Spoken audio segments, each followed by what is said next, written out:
Гледате вестите на Сител. Во студиото со вас, Валентин Николовски. Почитувани гледачи, добро вечер, вечерен преглед на најважните вести и теми на денот.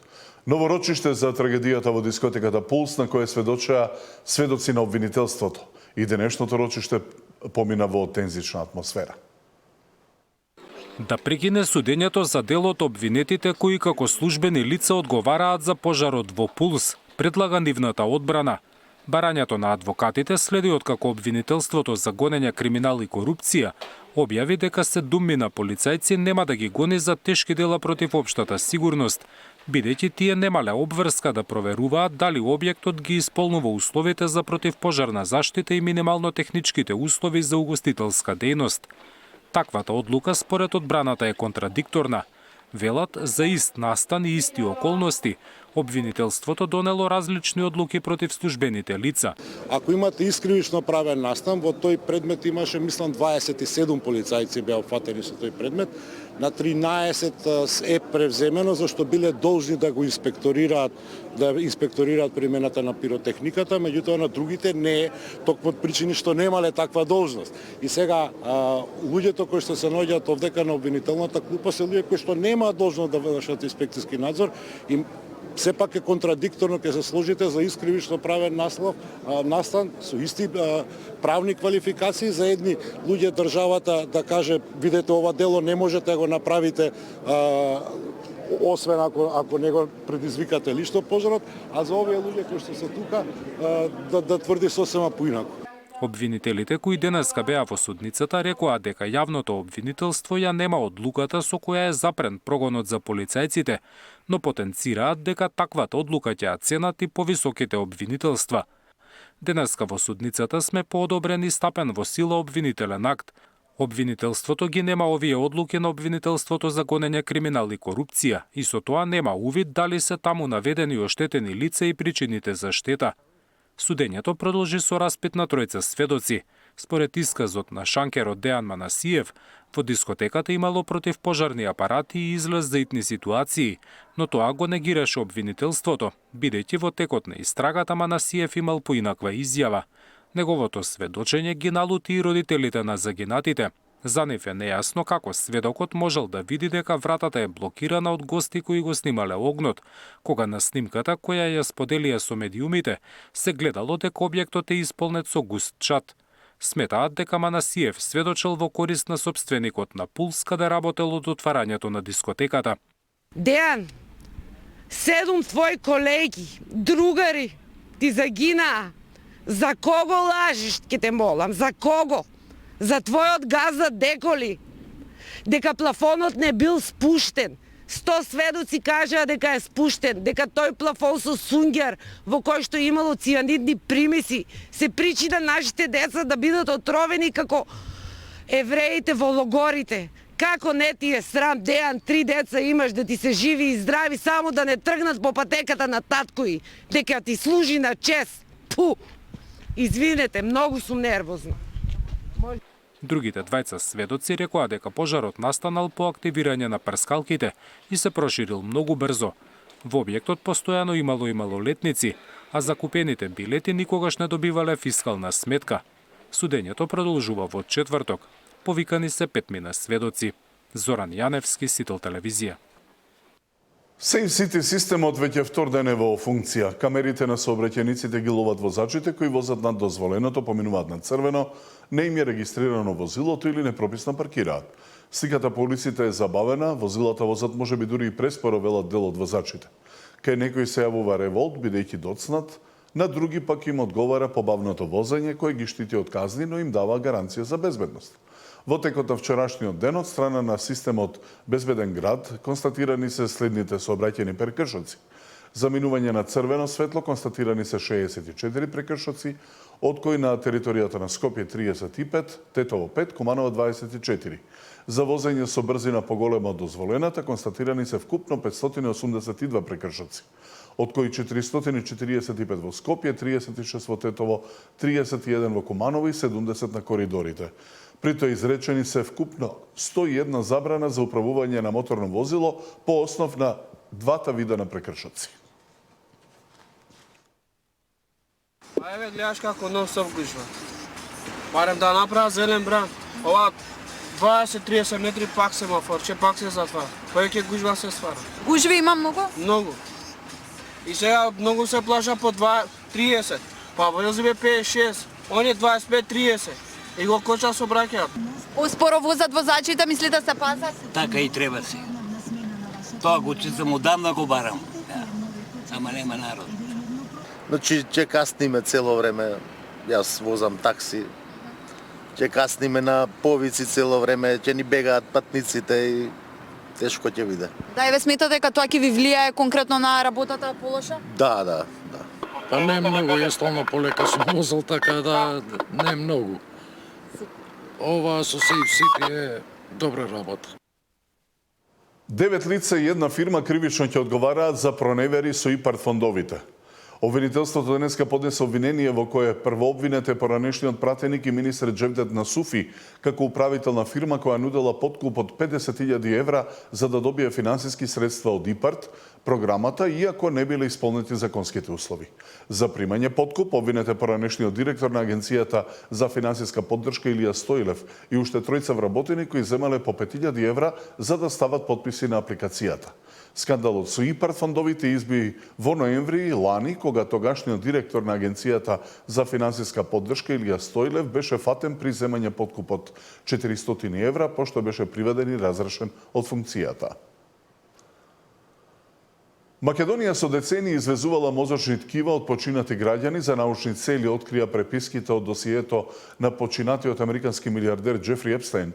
Станува збор за проект во кој од средината на 90-тите па се до 2016-та Институтот за судска медицина во Скопје соработувал со престижниот универзитет Колумбија во САД. Под водство на професорите Алексеј Дума и Горас Чоросоклија, Македонија стана клучна база за американските истражувачи. Универзитетот собирал мозочни ткива од починати лица кои страдале од шизофренија и депресија, а во најголем дел извршиле самоубиства. Во писмена изјава за сител, професорот Росоклија ги отфрла сите наводи за контроверзии, посочувајќи дека станува збор за легален и транспарентен проект. Тој истакнува дека истражувањето донело сериозни инвестиции и знаења во македонската невронаука и не гледа потреба да се брани од интерпретации на луѓе кои не ја познаваат суштината на истражувањето. Но нашата држава не била само извозник, туку и рамноправен партнер во светските научни достигнувања, тврди за сител професорот Дума. Значи, она бројка од 1000 што се наведува, то се десеттина мозоци пратени годишно. Ние вкупно имаме 350, максимум 350 аутопсии. Е, од тие 350 колку се шизофреничари или самоубиства. И сите самоубиства не можеш да ги анализираш. Има надвор од Скопје многу. А од Скопје претежно беа примерот? Па сега од Скопје, ако бил на клиника и така натаму, доаѓавме, или ако сме повикани, главно за самоубиства ретко не повикуваа. Психолошките аутопсии кај нас не се работеа. Јас тогаш прв пат слушнав дека постојат психолошки аутопсии. Тоа е психолошка анализа на умрениот постмортем со разговор со семејствата и анализирање на добиените податоци. Тоа се широки разговори и тука се потпишувала и писмото на согласно на информираност на семејството за направените активности врз телото на покојниот. Тие документи заедно патуваа секогаш со дел од ткивата кои што ги земавме во текот со постморталната анализа. Заедно патуваа со телата, иначе они нема да можеат да ја поминат американската граница. Добивме опрема, добивме многу важно возможност да прекеме луѓе. Млади научници одеа во Америка, остануваа таму, работеа во нивните лаборатории, оттаму излегоа многу докторати, излегоа нови проекти кои што се работеа и тука правевме обиди да ги работиме финансирани од македонската влада, нешто успеавме, нешто не успеавме. И така да бенефитот е во зголемувањето на технолошката и научната моќ на младите колеги. Нема да има селективна правда и недопирливи, а украденото ќе се врати кај народот, порача премиерот на Конститутивната седница на Националниот совет за финансиски истраги и конфискација на незаконски стекнат имот. Според него владата поставила темели на систем во кој правдата не е декларација, туку пракса, а борбата против корупцијата не е политички слоган, туку државна политика. По Конститутивната седница опозицијата обвинува дека Мицкоски ги земал под контрола сите институции, а вистинската борба ќе ја докаже ако се уапси самиот. Во моментот, повеќе од 50 предмети за висока корупција се во постапка, случаи кои со години биле заткриени, одложувани или игнорирани. Но ова не е крај, туку почеток. Очекуваме отварање на нови случаи, темелни истраги и резултати што ќе вратат довербата на граѓаните во државата и во институциите. Јасно и гласно сакам да порачам, нема селективна правда, нема заштитени, нема недопирливи. Во 2025 година преку акцијскиот план обезбедивме над 452 милиони денари директен прилив во буџетот на државата од конфискација. Ова е доказ дека системот функционира, но и потсетник дека мора да го унапредуваме за да обезбедиме уште поголемо влијание. Нашата цел е функционална правна рамка што возможува брзи, координирани истраги кои даваат резултати во согласност со европските стандарди и обврските од реформската агенда. Незаконски стекнатите средства и нивната конфискација всушност најмногу обесхрабруваат криминални активности со што ќе се намалат секаква корист што се добива при тоа. Како да се спречи двојното оданочување на македонските државјани кои работеа во Авганистан, Ирак, но и мировниците и тие што се работуваат на бродови? Како постапува УЈП во моментот, во живо прашувам Наташа Мерсовска. Тино УЈП го пролонгира рокот овие лица да достават докази дека данокот им е платен во земјата каде што биле ангажирани. На средбата со директорката Петрова им било обетено дека до 1 мај треба да обезбедат документација за платен данок на доход. Но проблем имаат лицата кои што фирми згаснале, а такви се 30% од граѓаните кои што работеле во Авганистан и Ирак. Сега УЈП ќе се обиде преку амбасадата или преку МНР да ги контактира овие фирми. Деталите ги гледаме од прилогот. До 1 мај граѓаните кои работеле во странство ќе треба да достават докази до УЈП дека данокот таму им е платен. Потоа управата ќе одлучува дали потврдите ќе им бидат прифатени или ќе треба да доплатат. Проблемот е што дел од компаниите кои ангажирале работници веќе се згаснати. По обезбедувањето докази за платен данок во 2020-та не може да обезбедат. Може би 70% може да извадат документи од фирми, а другите 30% не може да извадат.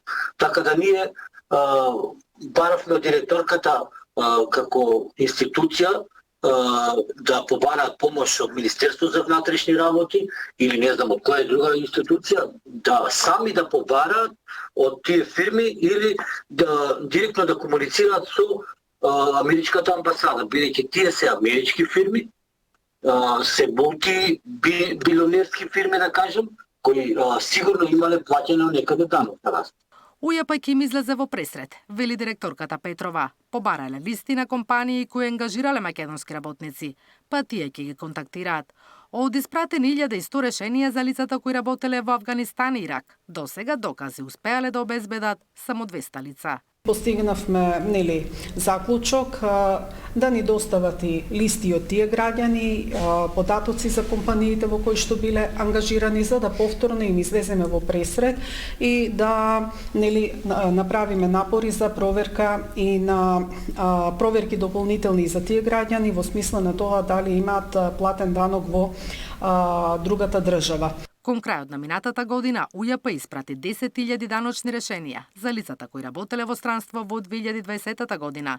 Дел од нив реагираа дека управата ретроактивно им бара да платат данок на остварениот доход, а дел дека данокот веќе им е платен во земјата каде што работеле. Согласно законот, ако граѓаните достават доказ дека платиле данок во земјата со која имаме подпишано договор за одбегнување на двојно оданочување, нема да има потреба да платат ништо. Но во земјите каде данокот на доход е 0%, должни се да платат 10% од заработената бруто плата. Наташа Мерсовска, Сител телевизија. Следните вести се во 23, дотогаш останете со програмата на Сител. Пријатно!